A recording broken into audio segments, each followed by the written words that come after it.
ए मया, त्या विजयाला सांग यार काहीतरी. आल्यापासून नुसतं फोनवर बोलतो. इथं चहा बी थंडी झाली. ए विजय, अरे बस कर ना. आता काय घुसतो त्या फोन मध्ये? चल लवकर. काय म्हणतो, मैत्री गरजेची आहे. ए विजय, येतो का? थांबा बेबी, 2 मिनिटात कॉल करतो तुला. काय रे तुमचं, काय बोलायचं तुम्हाला? खरं सांगू का, मला तुमच्या सोबत नाही राहायचं. कारण तुम्ही जळता माझ्या प्रेमावर. आणि माया, मला ना गरज नाही तुझ्या मैत्रीची, कळलं का? आणि मला नको शिकू कोणाला बोलायचं आणि कोणाला टाइम द्यायचा. त्या मुलीवर माझं प्रेम आहे. मित्र आणि प्रेम दोन्हीला टाइम नाही देता येत.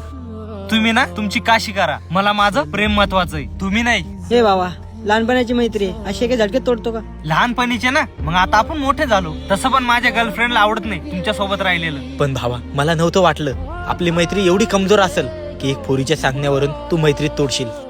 5 महिने पहिले भेटली ना ती तुला, तिच्यावर एवढं प्रेम चांगलंय.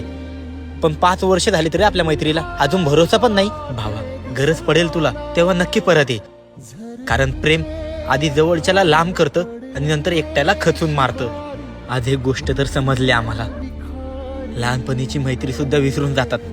एक पोरगी काय पटली, साले मैत्रीच्या नात्यात घेतलेली प्रत्येक शपथ विसरून जातात. काही चुकलं असेल तर माफ कर. आयुष्यभर सोबत असणार की नाही माहिती नाही, पण आयुष्यात कधीतरी सोबत होतो हे मात्र कधी विसरू नको.